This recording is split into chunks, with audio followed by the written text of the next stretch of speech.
Aminadong kinakabahan sina Kim at Paolo para sa kanilang kauna-unahang international fan meetings na Love Kimpa World Tour.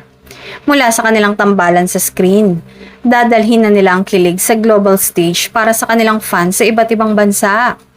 Ibinahagi ni Kim na halo-halong emosyon ang kanyang nararamdaman. Kaba, pressure at excitement, lalo na't sila lang dalawa ang magdadala ng buong show. Ayon sa kanya, malaking hamon ito dahil iba ang setup kumpara sa kanilang nakasanayang project sa telebisyon. Kahit aminado si Kim na hindi niya forte ang ganitong klaseng performances tulad ng fan meets at concerts, tinanggap niya ito bilang paraan ng pasasalamat sa mga sumusuporta sa kanila. Para sa kanya, ito na rin ang pagkakataon na mas mapalapit sa kanilang international fans. Ganito rin ang nararamdaman ni Paolo na umaming hindi rin siya komportable sa pag-headline ng mga ganitong show at kadalasan ay tinatanggihan niya ito.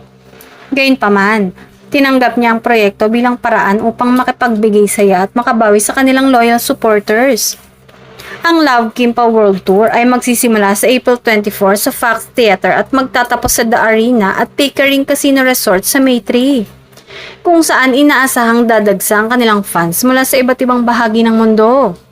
Sa kabila ng kaba, nangingibabaw pa rin ang excitement ng Kim Pao Tandem na maibahagi ang kanilang talento at pasasalamat sa mga tagahanga. Isang bagong yugto sa kanilang journey bilang isa sa pinakasikat na tambalan sa kasalukuyan.